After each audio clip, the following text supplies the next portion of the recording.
Thank you, Susan. Thank you, Veronica. Wonderful playing. Welcome, everybody. Those here, those there, those everywhere. Susan brings up a wonderful point. I spent a lot of this week. What am I going to speak about? What am I going to speak about? What am I going to speak about? What am I going to speak about? What am I going to speak about? I love Rumi. As you probably know, I've talked about him often up here. And so Friday, I'm flipping through good old Facebook, and there is a nice Rumi post. Yay. Ta-da! Thank you.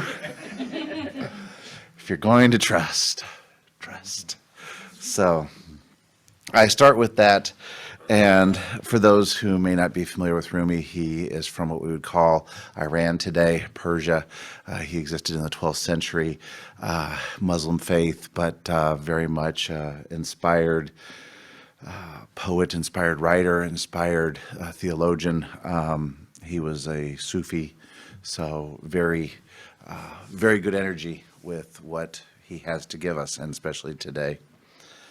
And I start today with 5 points is where I'm going to go. What is poison? Sure, it's a bottle. Has that little skull and crossbones on it. Mr. Yuck. Remember that? Mr. Yuck? Boy, you're from Central Indiana if you remember Mr. Yuck. If you moved here in the last 30 years, yeah, you don't know Mr. Yuck. But really, poison is anything that is beyond our necessity. If you think about it and how much there is in life that we seek, crave, desire, whatever, power, wealth, ego, greed, laziness, ambition, hate. He has love listed, but I'm going to change it a little bit to adoration. But if you look at each of these, when you can have a healthy amount of power, a manager who is over a team has power. But in the proper use of that power, it can be love. In the improper use of that power, it becomes more. And therefore, it starts to poison the team. It starts to poison the business. It starts to poison the people around you. You think of wealth. There are people with great wealth, and there are people who give a lot of that wealth away. You hear rich people all the time who are going to pass money on down to their children, but their children really never learn the value of that money. And then you see the rich people out there who are like, well, I'm going to leave my kids about $50,000 and give the rest to charity. And those are people who are working in a non-poisonous way for their children. Their children, yeah, they get a little, but they're taught that value, and they still have to work, and they still have to do for themselves. Move on through it. Greed, ego, a lot of this sits there. Today, adoration, where I change that, is one that a lot of people strive for. We have that electronic media out there, and people post pictures, post videos, post sayings. They're looking for that adoration. They're looking for that like button. Like. How many views do I have? How many people have seen this? How important am I? And that can get into poisoning who we are as a person. That can get into poisoning who we really are meant to be, who we really should be. Of course, hate is a poison. Hate's an easy one. Hate's going to come up a little bit later in this, so I'm going to kind of leave that one alone. What is fear? Fear is the non-acceptance of certainty, or non-acceptance of uncertainty. When we accept the uncertain, it becomes adventure. Never forget stepping out of the airplane at 3,000 feet. I was about to trust physics in a whole new way.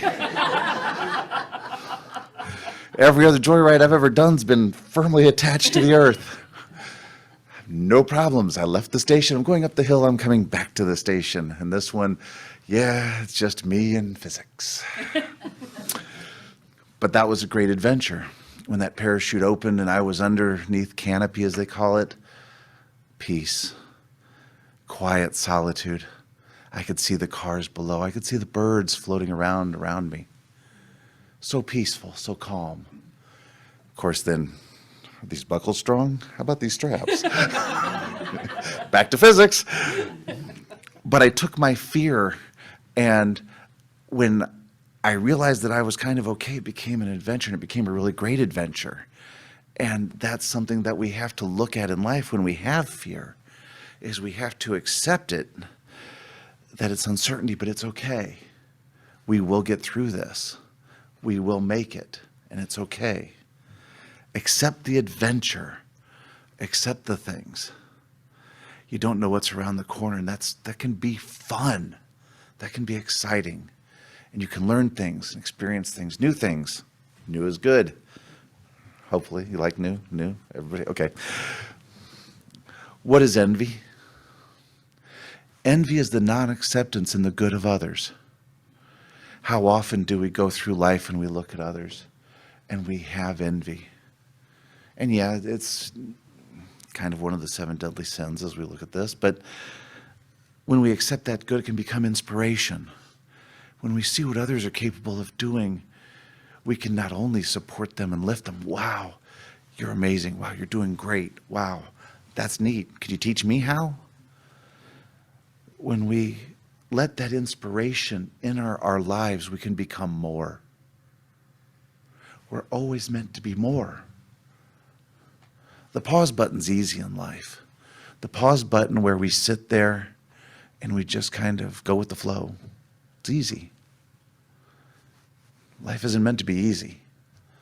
Life's meant to be explored. It's meant to be lived. You're meant to be inspired. You're meant to see others and like, I want to do that. So when you feel a little bit of that envy, stop. Ask yourself, when you see any of these, stop and ask yourself, where am I in the non-acceptance right now?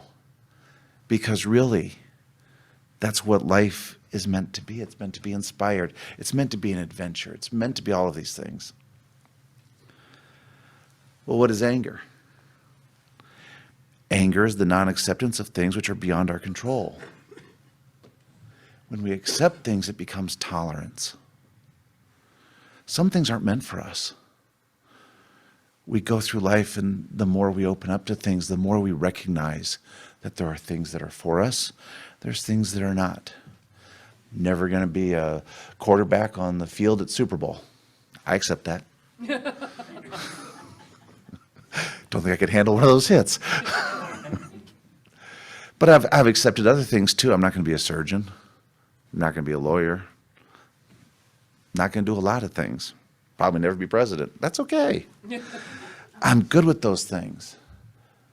But I'm accepting of those things that are beyond my control. You get out there and something happens. Flat tire. Car breaks down. It's kind of beyond your control. Unless you're a mechanic and you know what's wrong with the car and you have the parts and the tools, you kind of have to accept what's going on. Fortunately, we have our phones pretty much on us anymore. We can call people, hey, going to be late, car broke down. So, hey, going to be a little late, don't be worried, I'm okay. But we tolerate the situation. We look for the solution. We look for the ways to be safe, to be okay in that moment. You can have anger, you can rage, you can be mad. Had a friend that got mad when his tire was flat and he threw the tire iron down on the ground and broke out his back window. Bingo! Instant karma. Anger happens that way. The release kind of feels good, but if you just accept it, tolerate it, it's okay. There are always going to be hiccups in life. There are always going to be times that we are just a little bit hindered by nuisances. Red lights. I hate red lights. Somebody said you're going to spend about 2 days a year at red lights. Okay, stop sitting there waiting 30 seconds, waiting 45 seconds for the light to go. It adds up to be about 2 days of your life each year. Well, the red light's kind of beyond our control, but I tolerate them. Why? It's a social contract. It's what we do for others. So tolerance helps us through that anger. Tolerating for sometimes our good, sometimes for others' good. It's okay. We can do that.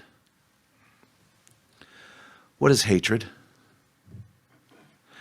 The non-acceptance of a person as they are. If we accept a person unconditionally, it becomes love. We look at the world, we look at what goes on, we look at our own little world, our little microcosm of everything. Not each of us is the same. I get done here, I'm probably going to go have some pancakes and some eggs. Somebody else here might want to go have a hamburger. Somebody else here might want some carrot sticks. However it is that we exist, we have to accept, and I'm just going to remove that. We don't have to, but we should. It's for ourselves. Each of us is working to become the best version of ourselves that we can. Period. So if you start accepting people unconditionally, you love them. It's okay. You don't have to agree with me. You don't have to really understand me. Sometimes I don't even understand myself. My wife has these little furrows in her head, and I know when she's like not understanding me, and she's got the, okay, but I know she loves me. So it works. I'm sure I'm somewhere in my head I have the wrinkles too. I just don't see them because, anyway. But we can accept each other. We can let the differences not just define us, but help us grow, help us understand, help us be with each other in a better way. I don't know everything. I doubt each of you know everything. Each of you out there in Zoom land know everything.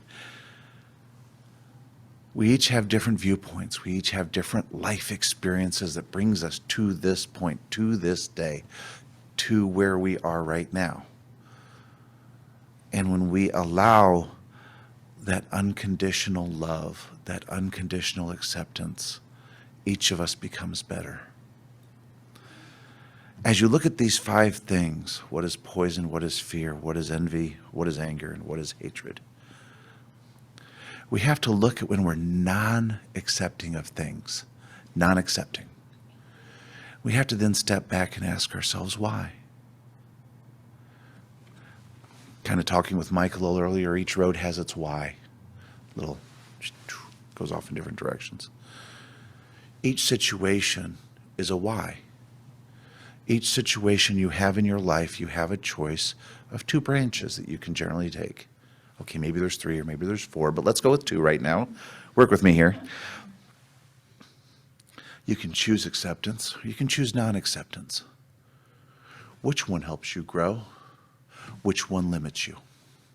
Which one moves you forward? Which one leaves you as you are? As you approach different situations, different points of your life, different points of your day, different moments, choose the acceptance. Choose the acceptance of the situation. Choose the acceptance of someone else's perspective. Choose the acceptance of things that are beyond your control and be okay with it. Do these things for you. Because in the end, your growth, your development, your soul, your connection, however you want to look at it, is made better when we accept and understand and we remove these things from our life. Thank you.